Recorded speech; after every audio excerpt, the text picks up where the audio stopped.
Good evening, everyone.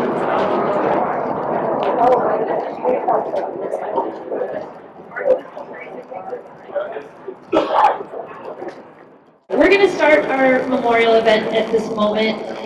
Before we begin, though, I would like to let you know that we do have a warming station over here. If you need to go over and warm your feet, we have warm coffee and cookies if you're interested. We also have a box with coats, gloves, and hats if you want to get an extra layer on.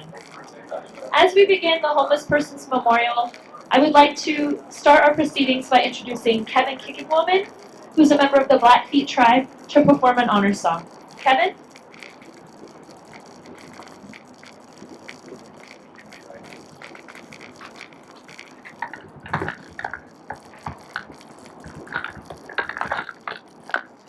Well, it is an honor to be here again, and I did this last year, so I'm going to sing a song. It is a going home song, and it's going to be have you guys participate in it. And it's going home song. One of the things that we do as Native people is when someone passes on, we start out facing south, and in each direction you say your prayers to that person, and when you hit the east, face east, then you let go, and you let them go home. And one of the things we do with that is because if you hold on to the spirits, they stay with you. And I think it's very good that we can sing a going home song for them, and I'll say a prayer. So if we go off face south and join me, then when I turn, we'll just go around in a circle.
Ai, ai, Mr. Battlefield, Kima, Sweet Pixkies for me to Pixki, not to Pixki, for me to Pixki, days got Simatu. Nothing not to see. Mr. Battlefield, Kima, Kima, Nixoka, Biwa, Be down up in the Battlefield, and the Kitschkinate, and on the Chicos, and Nixkumo, and Nixu, Quacks. Iksuka, pia no shishtukwe, kitika, komena, siksama, tiwa no shishtukwe, apostatu, ki siksama, tiwa, misami pata pisa no tanken.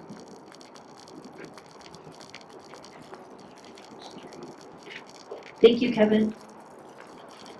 Now I'd like to bring up to the stage Teresa, the coordinator for Reaching Home, Missoula's 10-year plan to end homelessness. Teresa Williams. Ooh, I need a minute. This is my second time doing this since I started in my position, and it's hard to follow Kevin kicking women without taking a breath. So, and this is why I also write my speech down, because I get really emotional at this event. As if you were here last year, you saw that. So, I'm going to do my best.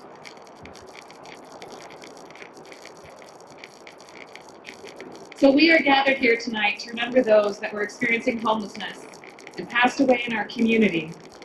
We join other communities from around the country on this first day of winter, the longest night of the year, observing today as National Homeless Persons Memorial Day. At last year's memorial, I was a little over 2 months into my role as the coordinator of Reaching Home, which is Missoula's 10-year plan to end homelessness. To be honest, I wasn't too sure how I would actually end homelessness when I took the position, but I just knew that something had to change. Both the human and financial costs are far too high. And thankfully, I quickly recognized that there are other people in this community with the same vision and motivation, and I want to take this time to tell you about the progress we're making to ensure no one else has to die as a result of being without a safe place to call home.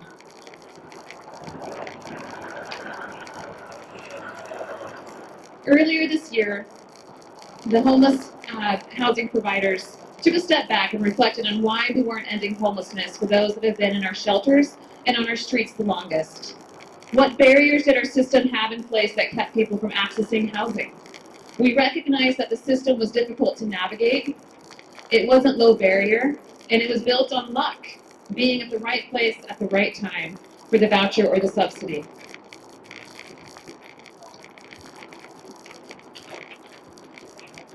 So in June, the At-Risk Housing Coalition launched a newly designed system called Missoula's Coordinated Entry System.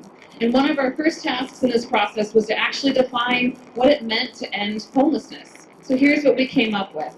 It's to ensure that all people have rapid access to safe, long-term housing that's sustainable for them.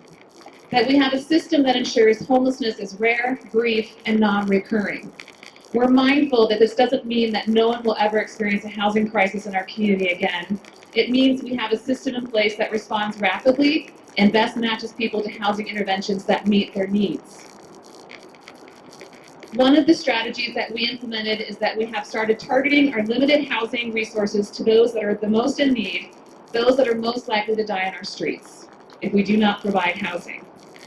We know we have a lot of work ahead of us to reach this goal of ending homelessness. But we're hopeful because other communities have achieved the goal of ending homelessness using the same strategies that we're either in the process of implementing or have already implemented. Thank you for joining us tonight. We appreciate all of you coming here to take pause and remember those who have lost their lives as a result of homelessness.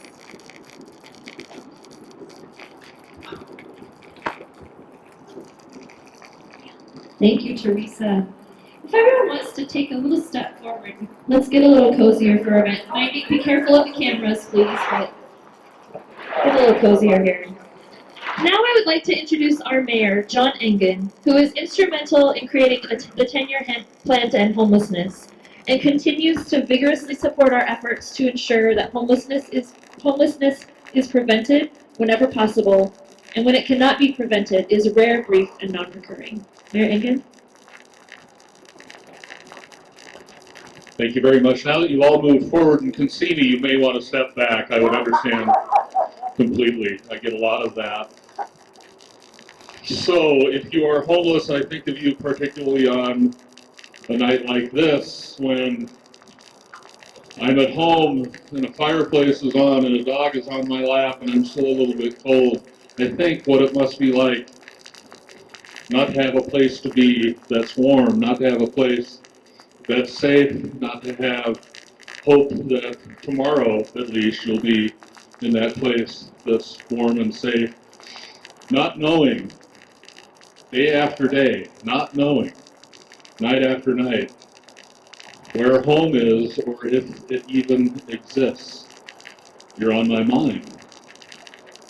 And so we gather on an evening like this to remember that the folks we like to think are invisible and we treat as invisible most of the day when we see them in the daylight, when we cross the street, when we look the other way. On a night like tonight, we acknowledge that you exist.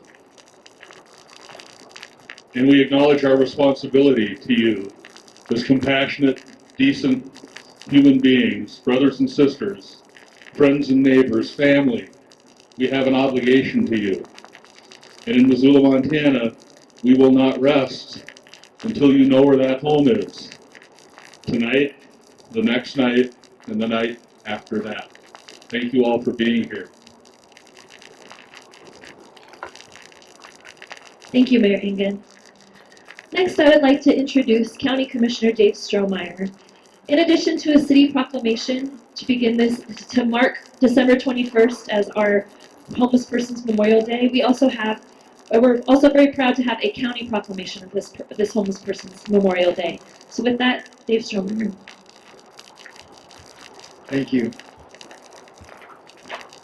It's fitting that on this shortest, darkest day of the year, we're gathered here in the snow along the icy waters of the Clark Fork to remember those whose lives were cut short by cold and circumstance and indifference.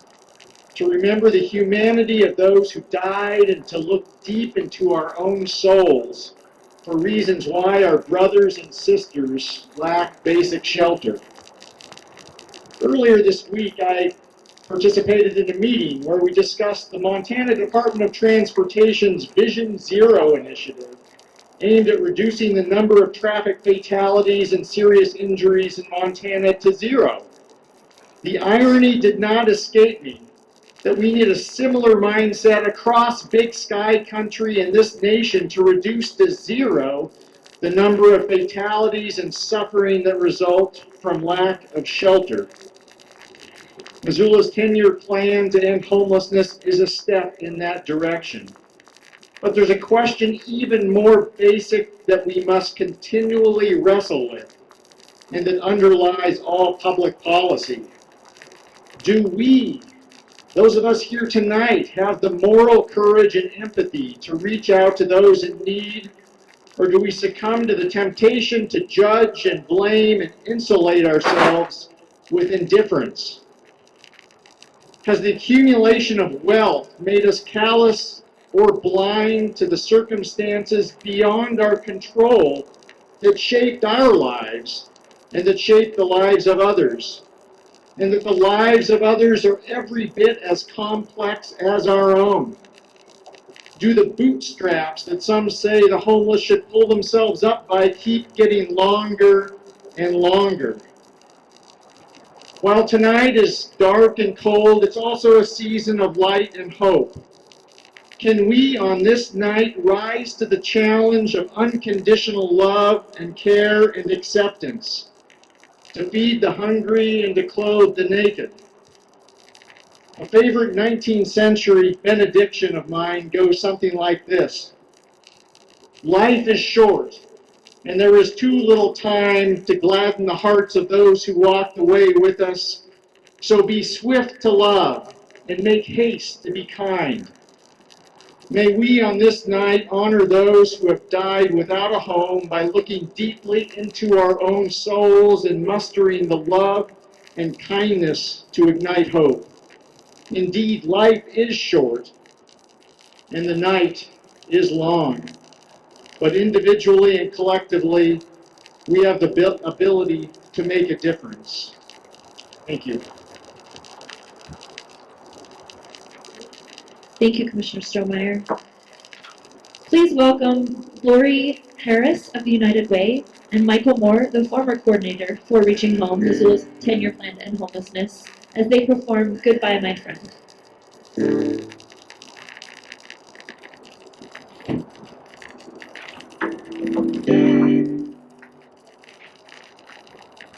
They're not the greatest guitar conditions of all time, but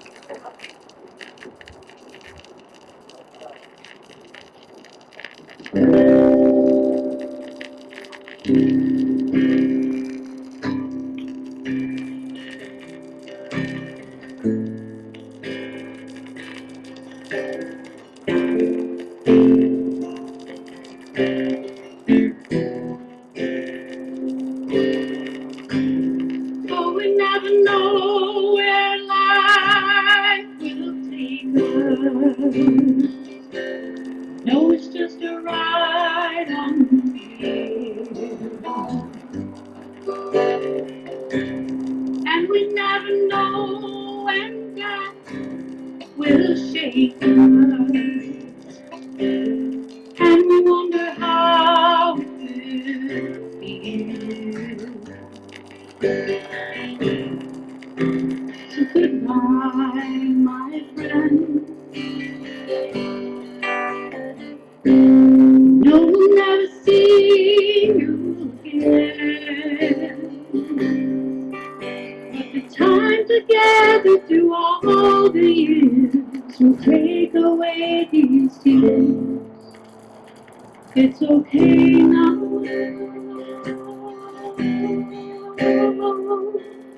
Goodbye, my friend.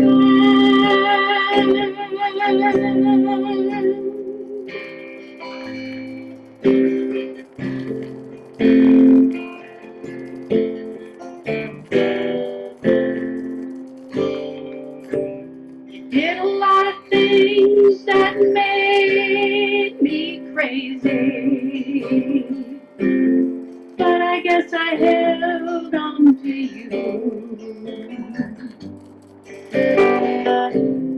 Could have run away and left, well, maybe, but it wasn't time and we both knew.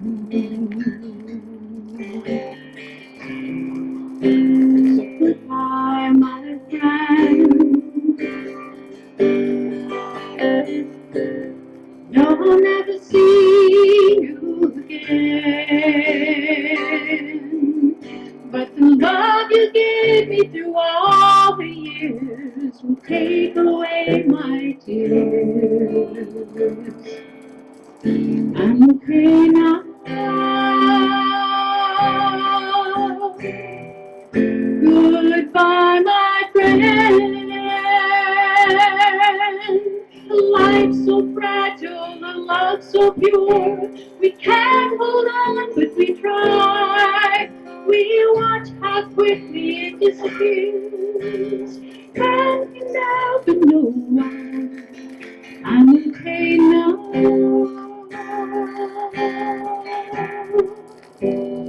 Goodbye, my friend.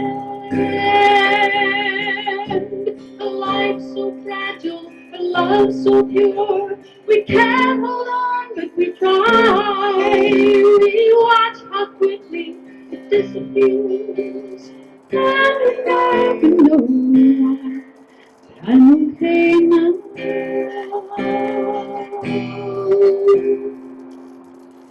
Goodbye, my friend.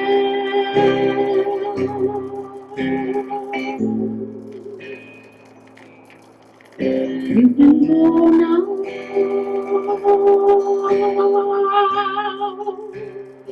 Goodbye, my friend.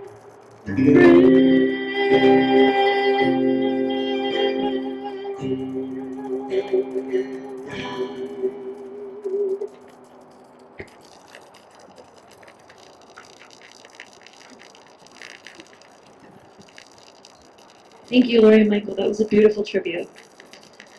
Next, we have a very special guest. I'd like to invite April Seat, to come up and share her story about homelessness.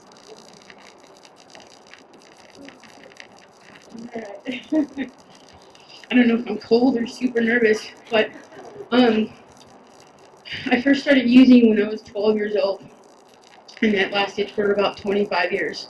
I used meth and alcohol and pretty much anything I can get my hands on to deal with the things that I was going through as a child. And I had good parents. They were just busy, is what it is. A lot of kids, and left alone a lot. So I chose to go out in the streets and do the things that I was doing. And you don't think you're going to become an addict socially drinking or going to parties, and over time you just become something that you never wanted to be. I spent a lot of time on the streets. Towards the end of that 25 years, I was homeless for 2 years in some of the worst areas in Los Angeles, California, Skid Row, Echo Park, places like that. I got an opportunity in 2010 to come out here. I was at the end of myself at that time. I remember sitting in a abandoned hotel thinking I just can't live this way anymore, and starting to come to the end of myself. And I just didn't think or know that there was a way out of that situation. There was a couple people in my life that were unshakable, and I never understood what that was until I really made a conscious decision to use the bus ticket that I got to come out here in 2010. That day I left, I thought I was leaving my son behind. I thought I was leaving my family behind, not even realizing I had left everybody behind through my addiction and the choices that I was making. I'll never forget, I missed the first bus when I was supposed to leave, and my son was in the back. He's 6 years old, and he just looks at me and says, "Mom, please don't miss the bus." He knew what Mom needed to get better, and I come out here and with my husband and taking care of his mom and his sister. For 3 years, I tried on my own, and you come to find out that you're powerless, that you need something to help you not go back to the same things that you would continue to go back to day after day. And after about 3 years, I relapsed, and it took about 6 weeks for me to be right back in the place that I was in 2010. And I remember at that moment and asking the Lord, please help me, show me what I need to do to not ever go back to it. I was tired of living that way. I was tired of continuing to live the life of destruction. I found myself in some places that I didn't want to be. Drugs costed me way more than I wanted to spend and kept me longer than I wanted to stay. And at that moment, I remember giving my life to the Lord, and He helped me through it. He delivered me from a lot of the things that I was struggling with. And it's just incredible to look around and see so many people fighting for someone like me. You think there's no hope. You think that you're just out there and nobody wants to help you through these situations. But today, after 3.5 years, God's grace is sufficient. It really is. And for me, that's where I went. It's a great opportunity to be able to serve alongside of each and every one of you, being a part of Coordinated Entry System. Today, I'm the Director of Outreach at the Union Gospel Mission of Missoula, and I get to get back in the area that I once thought was a hopeless end. And I'm just thankful to be here today, and I just thank everybody for being a part of this and letting people know that they have a name and a voice. Thank you. Thank you, April. As we prepare for the reading of the names, we'd like to distribute candles for our candlelight vigil. So please look around, grab a candle, light your neighbor's candles. Once everyone has their candles, then I'll invite up Sam Hilliard and Will Gardner, our homeless outreach team, at the Missoula Poverello Center to read the names of the deceased.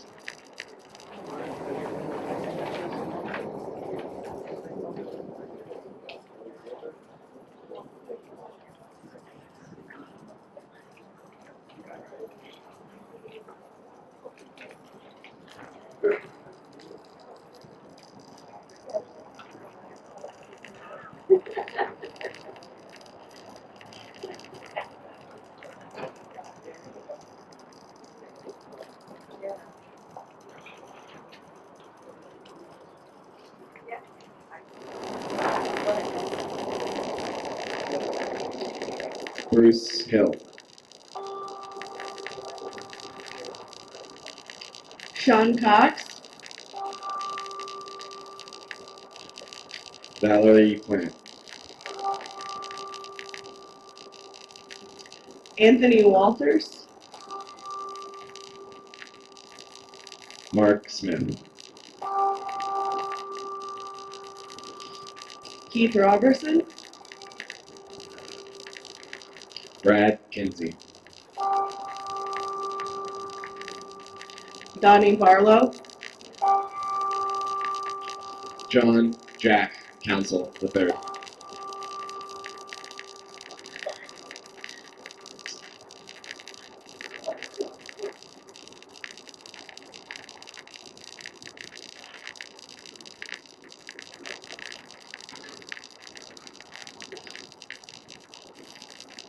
Tim Lloyd, Lionel Navajo Samuel, Judy Catalpa, Jared Kemp,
Amazing grace, how sweet the sound that saved a wretch like me.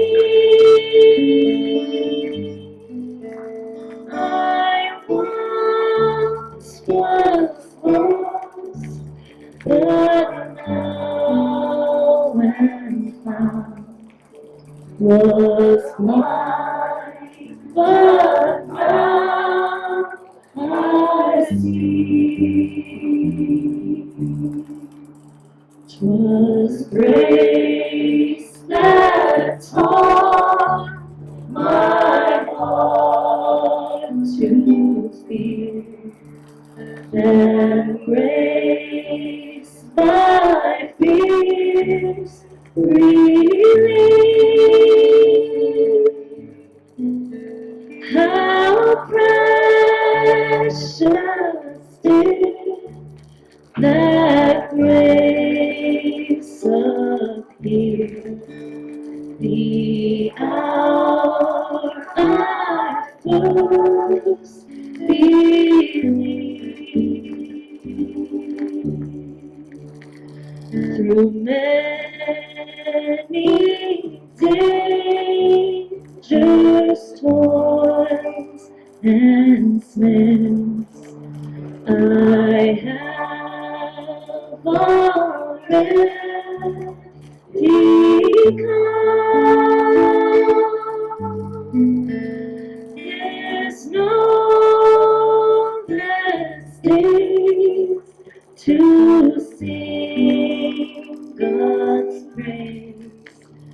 Then when we first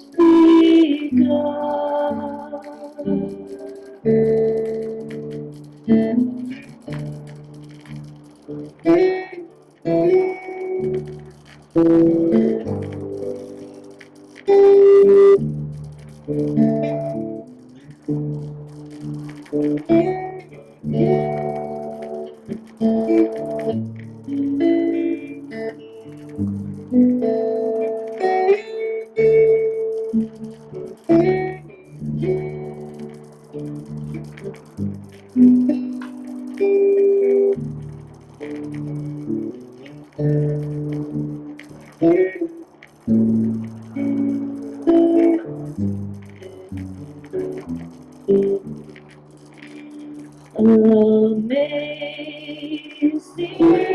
like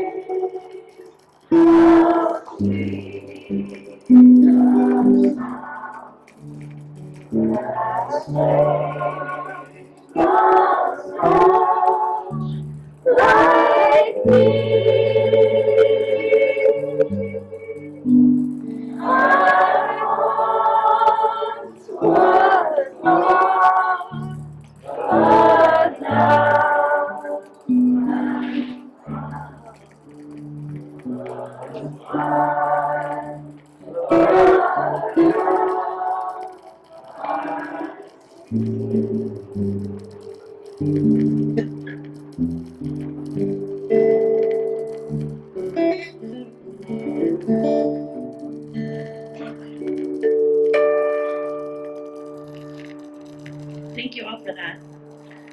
I'd like to invite Teresa Williams back up. You can extinguish your candles. We'll come and collect them. Thank you.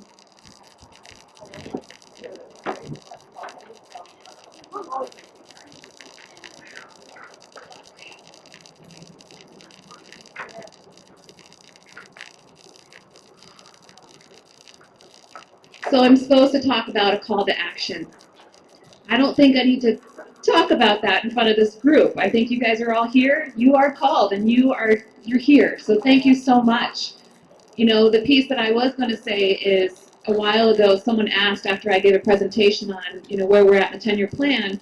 At the very end, he said, what can we do to help?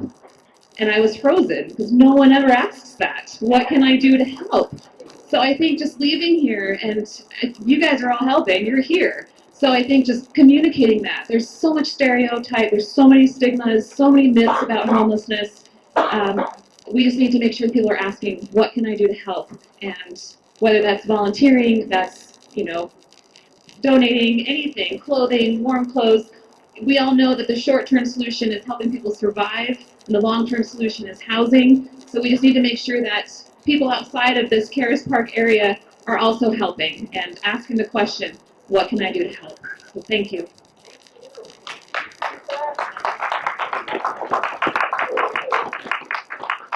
For our closing prayer and a moment of reflection, please welcome Reverend Laura Alcoin.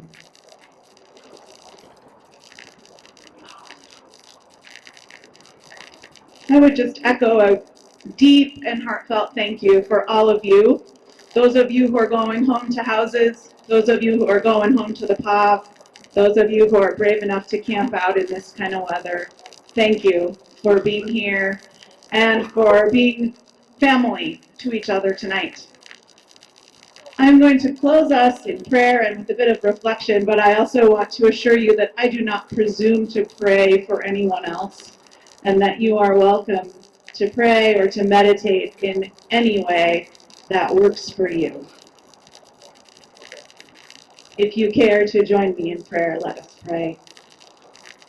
Holy One, Creator, energy of the universe that binds us together, you create and sustain life.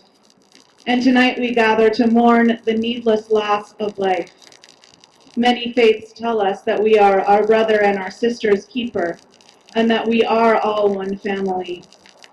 We recognize that in many ways we have failed the individuals whose names we have just read. No one should live in poverty or die on our streets. Forgive us our oversights and missteps. Push us to comfort anyone who suffers. Inspire us to take action for compassion and for justice on behalf of anyone in our community who faces harm. And keep safe anyone who is in danger this night, especially our sisters and brothers without homes. Mobilize us to find solutions to the need for affordable, accessible housing for everyone.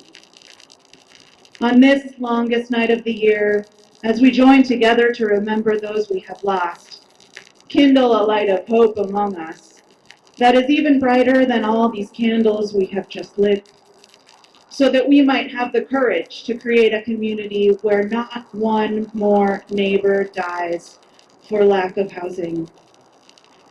In the name of all that is holy and good and just. Amen. My sisters and brothers, go in peace, get warm,